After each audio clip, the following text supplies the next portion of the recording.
അസ്സലാമു അലൈക്കും every one. സലാം പറഞ്ഞാൽ എൻ്റെ വീഡിയോസ് കാണുന്നവർക്കൊന്നും മടക്കിക്കൂടെ? ആകെ 10-30 പേരെ ഞാനേ കാണുന്നുള്ളൂ. ഞാനങ്ങനെ റെഗുലറായിട്ട് വീഡിയോസൊന്നും ഇടുന്ന ആളല്ല. എന്നാലും വല്ലപ്പോഴും ഒരു ഇഷ്ടം അങ്ങനെ എന്തെങ്കിലുമൊക്കെ ഒരു തോന്നുന്ന സമയത്ത് ഞാൻ വീഡിയോസൊക്കെ എടുത്തിടാറുണ്ട്. സലാം അടക്കണമെന്ന് ആഗ്രഹമുള്ളവർ കമൻറ്റ് ബോക്സിലൂടെ സലാം അടക്കിക്കോളൂ കേട്ടോ. അപ്പോൾ ഇന്ന് എനിക്ക് എൻ്റെ നൈബർ കുറച്ച് ഫിഷ് കൊണ്ട് തന്നു കേട്ടോ. നല്ല ഫ്രഷ് ഫിഷ് കണ്ടപ്പം അതുകൊണ്ട് ബിരിയാണി ഉണ്ടാക്കിയാലോ എന്ന് തോന്നി. നാളെ മയ്യൂന് എക്സാം ഉണ്ട് കേട്ടോ, ഹിന്ദി എക്സാം. എൻ്റെ അമ്മ പഠിപ്പിച്ച് മതിയായി. ഇപ്പോഴത്തെ കാലത്ത് പിന്നെ പിള്ളേർക്ക് എക്സാം ആണെങ്കിൽ ഉമ്മമാർക്കാണല്ലോ ടെൻഷൻ കൂടുതൽ. പണ്ട് നമ്മൾ പഠിക്കുന്ന കാലത്ത് നമുക്ക് ടെൻഷൻ, ഇന്ന് പിള്ളേർ പഠിക്കുന്ന കാലത്ത് നമുക്ക് തന്നെ ടെൻഷൻ അല്ലേ. അതിൻ്റെ ഇടയിൽ വന്നിട്ടാണ് ഞാനിത് ഉണ്ടാക്കുന്നത്.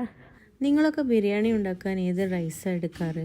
ഞാൻ ശരിക്കും പറഞ്ഞാൽ വയനാടൻ കൈമ റൈസാണ് കേട്ടോ യൂസ് ചെയ്യാറ്. പക്ഷേ ഇപ്പം ഞാൻ നോക്കിയപ്പോൾ എൻ്റെ കയ്യിൽ അത് സ്റ്റോക്കില്ല. അങ്ങനെ പെട്ടെന്നെടുത്ത തീരുമാനമാണല്ലോ. അപ്പോൾ ഉള്ള ബിരിയാണി അല്ല, ശരിക്കും കപ്സ റൈസാണ്. അത് വെച്ചിട്ടാണ് കേട്ടോ ഉണ്ടാക്കുന്നത്. അങ്ങനെ റൈസെല്ലാം ഇതാ ഒരുവിധം ആയിട്ടുണ്ട്. ഇനി ഫിഷൊക്കെ ഫ്രൈ ചെയ്ത് ഇതൊക്കെ ഒന്ന് ദമ്മിട്ടാൽ മാത്രം മതി കേട്ടോ. ഇതിൻ്റെ ഇടയിൽ മയ്യൂൻ്റെ പഠന കാര്യത്തിന് പോയി അവർക്ക് ടെസ്റ്റൊക്കെ ഇട്ട് കൊടുക്കുന്നുണ്ട്. ഞാൻ ഇരുന്നിട്ടില്ലെങ്കിൽ ഇരുന്ന് പഠിക്കുകയൊന്നുമില്ല. ഞാനിങ്ങ് പോകുന്ന എൻ്റെ പിറകെ അവളും പോരും. അങ്ങനെയാണ്. അപ്പം റൈസെല്ലാം റെഡി ആയിട്ടുണ്ട്. ഞാൻ ദമ്മിട്ടുകൊണ്ടിരിക്കുകയാണ്.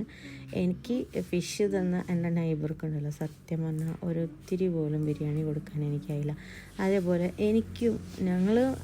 ഞങ്ങളും സത്യം പറഞ്ഞാൽ ബിരിയാണി ഉണ്ടാക്കി എന്നല്ലാണ്ട് കഴിച്ചിട്ടൊന്നുമില്ല കേട്ടോ. അപ്പോൾ ഇത് കാണാൻ എൻ്റെ നൈബർ ഒന്നും വിചാരിക്കല്ലേ.